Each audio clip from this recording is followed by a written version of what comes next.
On the morning of April 27, 2026, a single black Land Rover pulled through the rarely used Sovereign's Gate at Buckingham Palace. Inside was Prince Harry, returning to the residence he had not called home since 2020. The arrival was timed to coincide with a routine security briefing, but the message it sent was far larger than any intelligence update. King Charles III had personally approved the visit, granting his younger son access to the palace's private quarters for the first time in more than 6 years. What the public saw was a fleeting photograph of a car entering a gate. What the palace did not release, but what was immediately leaked to the Mail on Sunday, was the administrative memo that preceded that arrival, a formal directive instructing the royal household to reinstate Harry's temporary security access, restore his private office privileges, and prepare a suite of rooms for occasional, unannounced family stays. That memo landed on Prince William's desk at 7:15 that same morning. By 7:30, his private secretary was on the phone to Clarence House, conveying a message that was described to one aide as unprintable. The heir to the throne was not just unhappy. He was, by every account, absolutely furious. Before we go any further, subscribe so you never miss the next royal investigation. Stories like this rarely end where they begin, and this one is only just opening. But to understand the full weight of what William discovered, and why he has now drawn a line that may permanently divide the House of Windsor, we need to start with the moment the king made his decision, because it was not a sudden impulse. It was a calculated, months-long strategy that Charles had been pursuing in total secrecy, even from his own heir. The planning for Harry's return began in January 2026, during a private retreat at Sandringham. King Charles had been deeply affected by a documentary he had watched about estranged fathers and sons. According to insiders, he told a close confidant that he did not want to die with the door locked. The king's health, though publicly managed, had been a persistent source of concern. He had curtailed several international visits in late 2025, and his physicians had recommended reducing stress. To Charles, reconciling with Harry was not just an emotional desire. It was a practical necessity for his own well-being.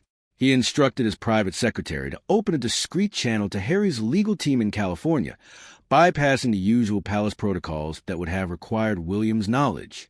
The channel was established through a retired judge who had known both princes as children. By March, a framework was in place. Harry would attend a limited number of family events per year, with full security provided by the Metropolitan Police, and he would be permitted to use the palace's private apartments during his stays. The agreement was never put in writing, to avoid leaving a paper trail. But Charles, ever the institutionalist, did authorize a single internal memorandum, which he stored in his personal safe at Clarence House. William's first inkling that something was happening came in early April, when a senior courtier casually mentioned that the king had requested a refresh of the palace's guest booking system. The phrase sounded administrative, but William had spent enough years watching the palace apparatus to know that guest bookings were the primary way the household tracked who was coming and going. He asked his own staff to quietly check the system's audit logs. What they found was a series of encrypted entries labeled with a code that corresponded to Harry's old security designation. The dates of those entries stretched across the next 12 months. William did not confront his father immediately. He waited. He allowed the evidence to accumulate. And on the morning of April 27th, when the Land Rover passed through the Sovereign's Gate, he had already prepared his response. The response came in the form of a letter, delivered by hand to the king's study at 9 a.m. The letter was brief, barely 3 paragraphs, but it carried the weight of a legal ultimatum. William wrote that he would not attend any palace function that included his brother for the foreseeable future. He stated that he considered the restoration of security and palace access to be a direct breach of the agreement the family had reached in 2020, which had stipulated that Harry's departure was permanent, and he concluded with a sentence that made the king's private secretary physically recoil when he read it. I cannot support a decision that puts the safety and stability of my own household at risk, and I will not pretend otherwise for the sake of appearances. The letter was not a request. It was a declaration, and it was copied, against all protocol, to the Crown Estate's legal department, ensuring that a record of William's objection would exist outside the family's private correspondence. King Charles received the letter in the middle of a breakfast meeting with his senior policy advisor. According to a source present, The king read it twice, then sat down without comment. He finished his breakfast, discussed an agricultural bill, and only after the advisor had left did he allow his expression to change. He was, the source said, deeply wounded. He had expected resistance, but he had not expected a formal, documented objection that could be cited in future constitutional disputes. The letter's existence, once it was leaked to the press later that week, would complicate every attempt to present the family as united. The public narrative, carefully cultivated by the palace communications team, was that Harry had returned for a routine security assessment. But within hours of the Land Rover's arrival, photographs emerged a second, unmarked vehicle delivering luggage to the palace's north entrance. The luggage was not for a brief meeting. It was the kind of luggage that suggests an overnight stay. By midday, the tabloids had pivoted from security briefing to reconciliation summit. The palace press office issued a terse denial. The Duke of Sussex is in the UK for private reasons. No formal family meeting is scheduled. But the denial did not address the luggage, and it did not explain the presence of Harry's former private secretary, who had flown in from Los Angeles the previous evening. William, meanwhile, had left London. At 10:30 that morning, he and Catherine drove to Amerhall in Norfolk, a journey that had been scheduled weeks in advance, but which now took on the appearance of a strategic withdrawal. They had been planning to spend the week there with their children, but the timing, the same day as Harry's arrival, was read by palace insiders as a deliberate act of absence. William had chosen not to be in the building when his brother walked through its doors. It was the most powerful statement he could make without saying a word. The absence was noted by the palace staff, who had been preparing for the possibility that the two brothers might meet. A security officer told a colleague that the atmosphere in the corridors was frosty. The household had been divided into camps. Those who believed Charles was right to extend the hand of mercy, and those who believed William was right to protect the institution from a man who had publicly criticized it. The division was not merely emotional. It had operational consequences. Senior staff who had worked closely with William's office were reluctant to assist with Harry's logistical needs, while others, loyal to the king, went out of their way to make the Duke comfortable. The palace, usually a place of disciplined silence, had become a theater of passive-aggressive gestures. The first direct confrontation between William and his father over the issue occurred not in person, but by telephone at 3 p.m. that afternoon. The call lasted 22 minutes. William, speaking from Amerhall, reiterated his objections. He cited the security risk. Harry's residence in California had made him a target for American media, and any attempt to resume regular royal duties would bring that attention back to the UK. He cited the precedent. If Harry could return after writing a memoir that accused a family of racism and neglect, what would prevent any future estranged royal from demanding the same treatment? And he cited the personal cost. Catherine, he said, had not slept properly since learning of the visit, and the children had been asking questions that were impossible to answer. Charles listened, and then he responded with a quiet but firm voice. He said that he was still the king, and that the king had the right to welcome his own son into his own home. He told William that he loved both of his sons, and that he would not choose between them. The conversation ended without resolution, but with a clear understanding that the monarch and his heir were now on opposite sides. That evening, the king hosted a private dinner in the palace's state dining room. The guest list was small: Harry, Queen Camilla, and the king's private secretary. William and Catherine were not present. The dinner was described by one attendant as subdued but not tense. Harry reportedly spoke warmly about his children, showed photographs of his daughter Lilibet, and asked about the king's health. Camilla, who had long been portrayed as an obstacle to reconciliation, acted as a bridge, steering the conversation toward neutral topics. But the absence of William hung over the meal like an uninvited guest. At one point, Harry reportedly asked whether his brother had been invited. The king replied he chose not to come. The silence that followed lasted a full 30 seconds. The following morning, the Times published an exclusive based on the contents of William's letter. The leak had come from someone in the Crown Estate's legal department, who had shared the document's existence, though not its full text, with a trusted political correspondent. The headline read, "Heir wary as King welcomes Harry." The story noted that William had expressed reservations about the security arrangements, and had withdrawn from the palace for the duration of the visit. The language was measured, but the implication was unmistakable. The family was in crisis. For the next 48 hours, the media cycle was dominated by reaction. Royal commentators speculated about the future of the brothers' relationship. Constitutional experts debated the king's authority to bypass his heir on security matters.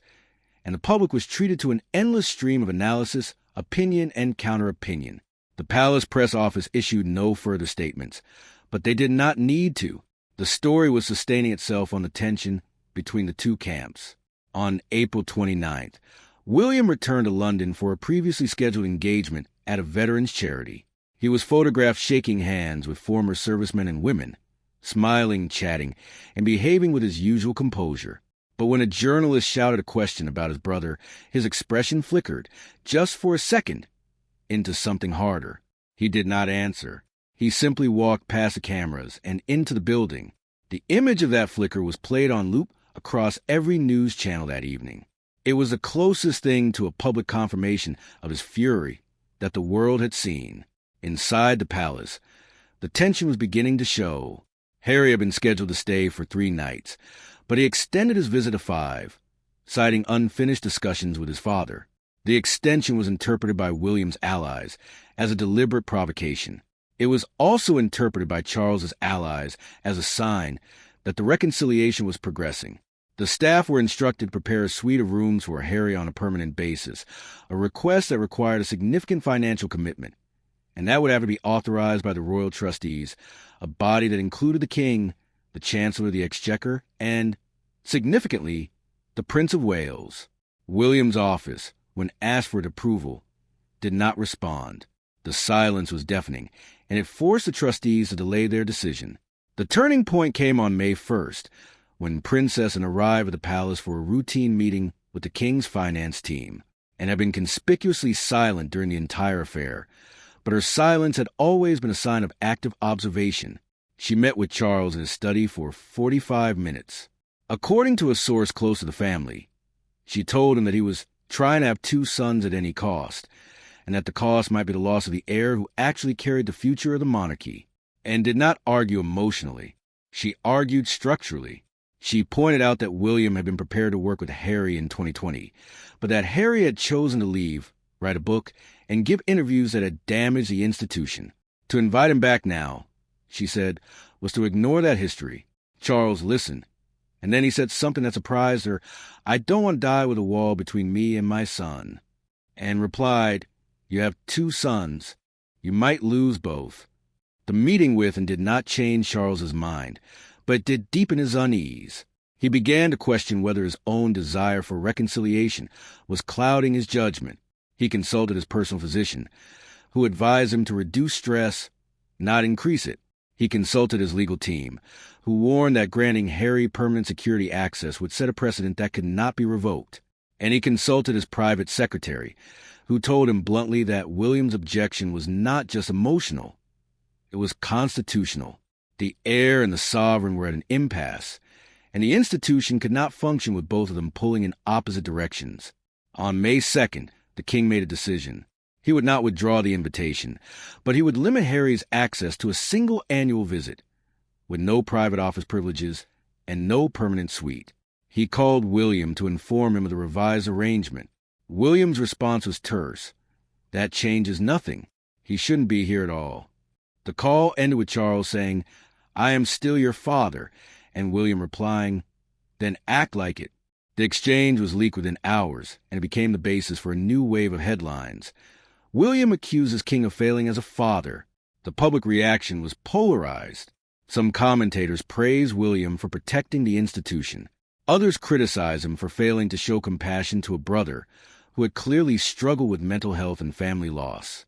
The debate was replicated on social media, where hashtags like #TeamWilliam and #ReconcileRoyals battled for dominance. The palace was caught in the crossfire, unable to control the narrative and unwilling to choose a side. Harry, for his part, maintained a dignified silence.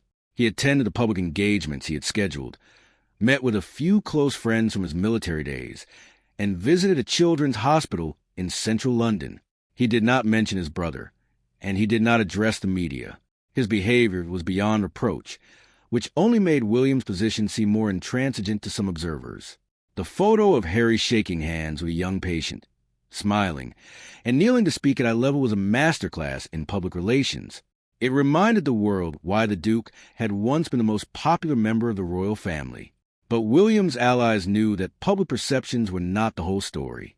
They had access to intelligence assessments that were not shared with the press, assessments that detailed the commercial interests Harry had pursued in California, including a production deal with a major streaming platform that had involved critical portrayals of the monarchy. To William, Harry's return was not a reconciliation. It was a PR campaign, and he was not willing to be a prop in that campaign. The crisis deepened on May 3rd, when the King's private office issued a statement that was unusually open in its phrasing. It read, "The King has always sought to unite his family. He believes that time and goodwill can heal even the deepest wounds. He is encouraged by the progress of the recent discussions and hopes that all members of the family will be able to come together in the future." The statement did not mention William by name, but the phrase, "all members," was a clear reference to his absence. It was an invitation or a plea for the heir to reconsider his position.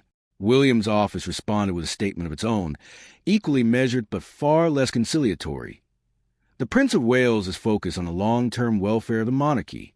He continues to fulfill his duties with dedication and will not be drawn into public speculation about family matters. The statement was a polite refusal to engage. It said, in effect, that William would not be swayed by public pressure. Behind the scenes, the family was fracturing in ways that would take years to repair.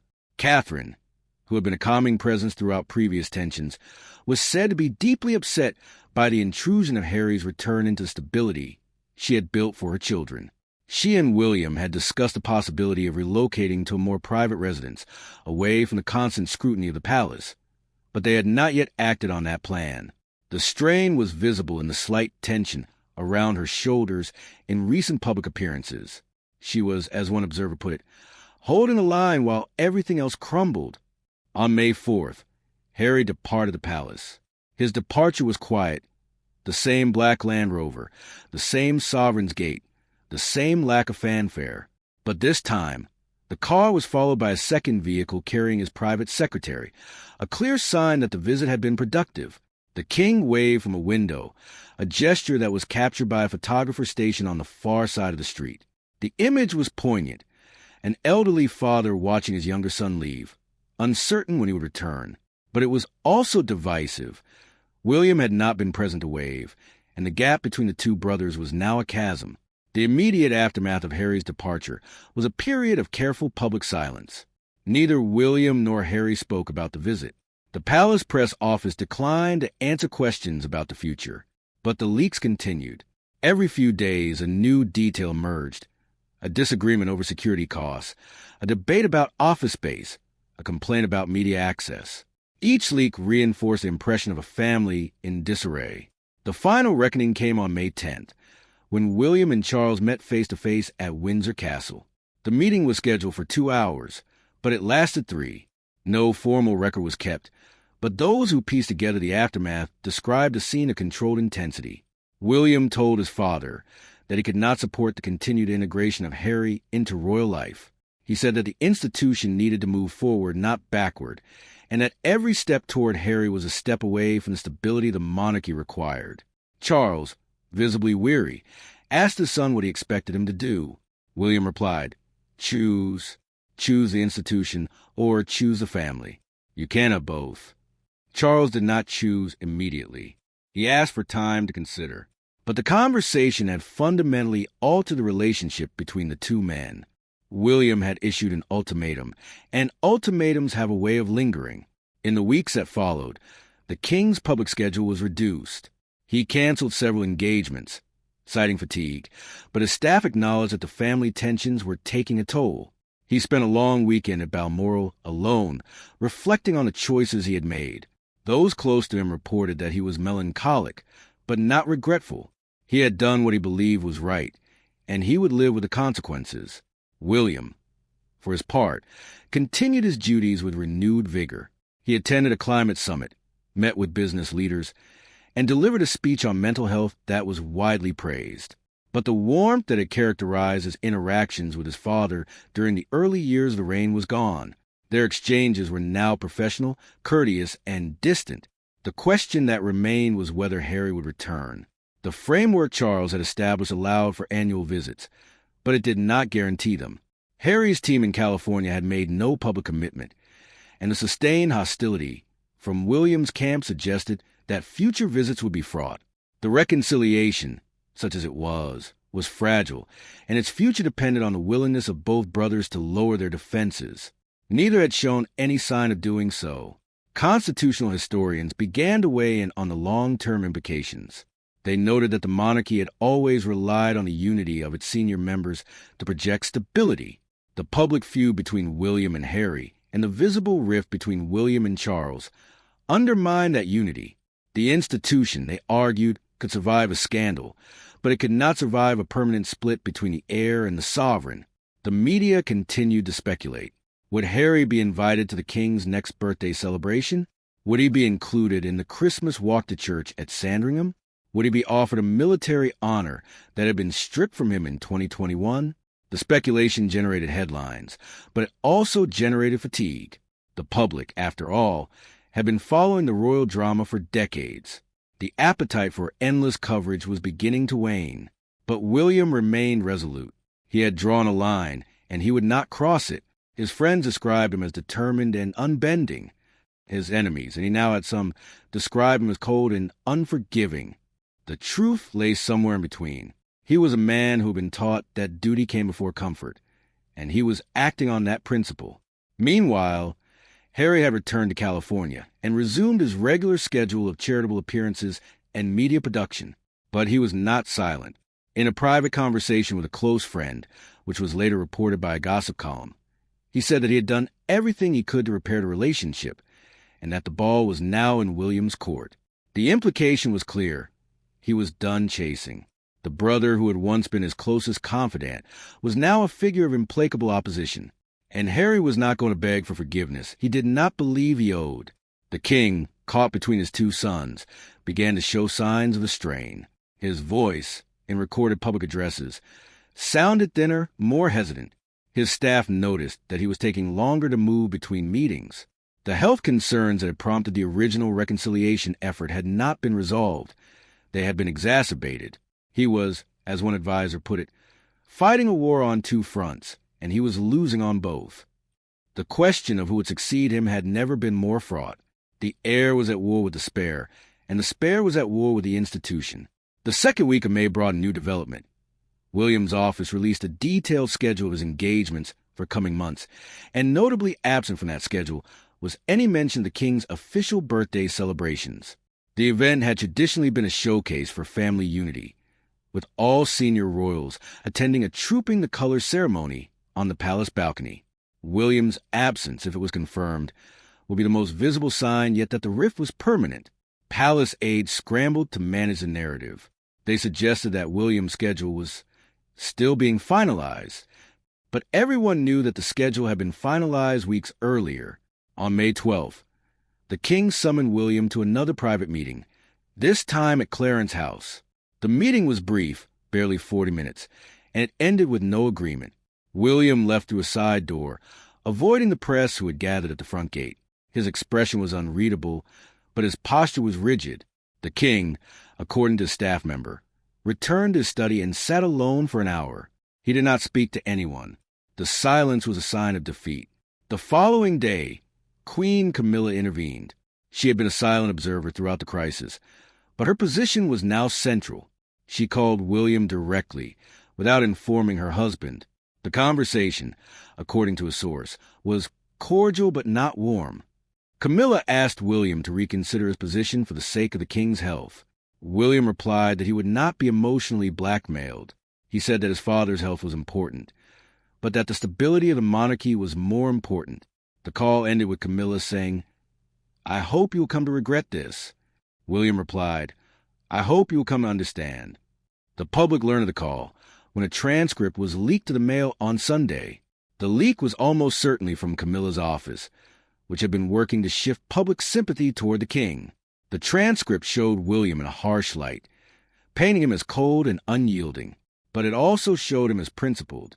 He had not backed down, even when confronted by the Queen's personal appeal. The public reaction was split again, but this time there was a noticeable shift. Some observers began to wonder whether William was not being stubborn, but steadfast. He was not refusing to forgive. He was refusing to ignore. By mid-May, the story had been running for nearly 3 weeks. The media cycle was beginning to turn over, but the underlying fracture remained. Harry had returned to his life in California. William had returned to his duties in London. Charles had returned to his health concerns. The family had not healed. It had simply stopped bleeding. But the wound was still there, and it would take more than time to close it. The question that now hung over the monarchy was whether William's fury would eventually subside, or whether it would harden into a permanent barrier.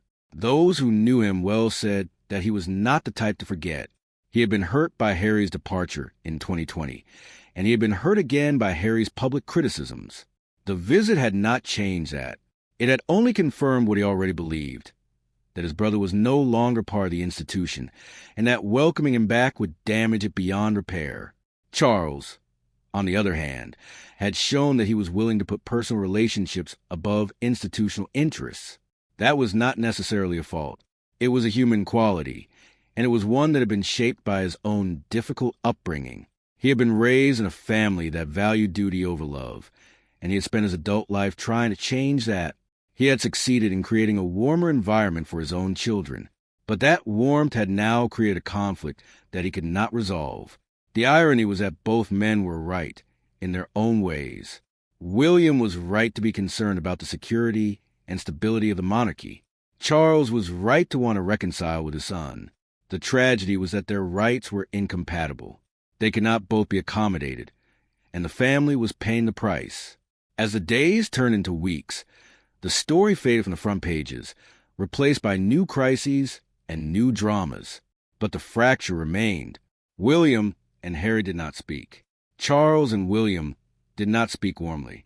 The family that had once been the most famous in the world was now a collection of isolated individuals, each pursuing their own path, each carrying their own grievances. The final chapter of this story, as of this recording, is still unwritten. Harry may return again. William may soften. Charles may find a way to bridge the divide. But the evidence so far suggests that the rift is permanent. The brothers are no longer the brothers they once were. The father and son are no longer the father and son they once were. And the monarchy is no longer the unified institution it once was. What William has shown in this crisis is that he will not be pushed around. He will not accept a reconciliation that he believes is harmful to the institution he will inherit. He will not pretend that the past is forgotten, and he will not allow his brother's return to be treated as a victory for sentiment over strategy. The monarchy is his future, and he will protect it on his own terms. The king, for his part, has shown that he will not abandon his younger son. He has been accused of sentimentality, but he has also been praised for his humanity. He is a man who has lost a father, a mother, and a wife, and who does not wish to lose a son. Whether that desire is noble or naive is a question for historians. The brothers, William and Harry, are now separated by more than an ocean. They are separated by a fundamental disagreement about what the monarchy is and what it should be. Harry believes it should be more open, more forgiving, more flexible. William believes it should be stable, secure, and unchanging. They may never reconcile those visions. The palace, meanwhile, has returned to its usual rhythm. State visits are planned. Legislation is reviewed. Ceremonies are rehearsed. But beneath the surface, the tension remains. Staff who were loyal to William have been quietly reassigned. Staff who were loyal to Charles have been promoted. The institutional machinery is adjusting to new reality, even as the family remains divided. In the end, the story of Harry's return is not a story of reconciliation. It is a story of fracture. The king reached out, and the heir pulled back. The door was open, and it was slammed shut. The monarchy survived, but it survived in a state of permanent, unresolved tension. And so, we are left with the image of a family that cannot be family, and an institution that cannot be personal. The question that now haunts the House of Windsor is whether that tension can be managed, or whether it will eventually break what is so carefully preserved. The script for the next chapter has not yet been written, but if the past is any guide, it will be written in legal letters, in security briefings, and in the careful silences that speak louder than any words. The only certainty is that the story will continue. The monarchy always continues, but it does so with a price, and that price is a loss of something that can never be regained, the unspoken trust that once bound its members together. Prince William is furious.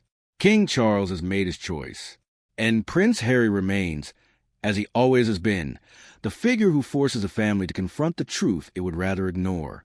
The cameras have moved on, the headlines have shifted, but the fracture remains, hidden beneath the surface of every carefully staged photograph and every rehearsed public appearance. It is the reality of the modern monarchy, and it is not going away. What will historians make of this moment? Some will see it as a turning point. The moment the heir openly challenged the sovereign, and the sovereign failed to assert his authority. Others will see it as a human tragedy, a father who loved his sons, but could not save them from themselves. The truth is probably somewhere in between. But the one thing that is certain is that the monarchy will never be quite the same. The illusion of unity has been shattered, and it cannot be glued back together. For William, the path forward is clear. He will continue his work, continue his public engagements, and continue to build the institution he will one day lead. He will not be distracted by the drama. He will not be moved by the sentiment. He will be the steady hand that the monarchy needs, even if that hand is now colder than it once was. For Charles, the path is less clear. He is a man who has tried to be both father and king, and he has found that the two roles are in conflict. He cannot please everyone, and he cannot heal every wound. He will have to live with the consequences of his choices, and those consequences are already beginning to show. For Harry, the path is also uncertain. He has returned to California, but he has left behind a fragment of himself in London. The reconciliation he sought was incomplete. He will have to decide whether to try again or whether to accept that the door is closed. The final word, as always, belongs to history, and history, as William has shown, is not written by those who keep the peace. It is written by those who are willing to break it. The palace gates have closed. The photographers have packed up their equipment. The news cycle has moved on to the next story. But the echoes of this crisis will resonate for years to come. The relationship between the king and his heir is now a matter of public record. The relationship between the brothers is now a matter of public record. And the institution that was supposed to be above such divisions is now seen as what it has always been, a family with all the flaws and fractures that families possess. The question that remains is whether the monarchy can survive that honesty. William believes it can, but only if it is built on a foundation of duty and discipline. Harry believes it can, but only if it is built on a foundation of forgiveness and flexibility. Charles does not know what he believes anymore. He only knows that he is tired, and that he wants his sons to stop fighting. They will not stop fighting. Not today. Not tomorrow. Perhaps not ever. The wounds are too deep, and the stakes are too high. The monarchy is not just a family. It is an institution, and institutions do not forgive easily. So we are left with the image of a king who tried to heal a rift and widen it instead. A prince who stood his ground and lost his brother. A duke who came back and left again. And a monarchy that is now more fragile than it has been in a generation. The story is not over. It will never be over. The House of Windsor will continue, as it always has, but will continue in a state of permanent tension. The anger that William feels today will fade, but it will not disappear. The hope that Charles feels today will fade, but it will not disappear. And the distance between the brothers will remain a quiet testament to the cost of duty, and that, perhaps, is the real story of the monarchy in the 21st century. It is a story of duty, but it is also a story of loss. The duty to serve the nation and the loss of the family that served it. William has chosen duty. Harry has chosen freedom. Charles has chosen love. And none of them have found peace. The cameras have moved on. The headlines have shifted. But the fracture remains, hidden beneath the surface of every carefully staged photograph and every rehearsed public appearance. It is the reality of the modern monarchy, and it is not going away. So we end where we began, with a Land Rover passing through a gate and a family that cannot find its way back together. Prince William is furious. King Charles has made his choice. And Prince Harry remains a figure who forces the family to confront the truth it would rather ignore. The final word, as always, belongs to history. And history, as William has shown, is not written by those who keep the peace. It is written by those who are willing to break it.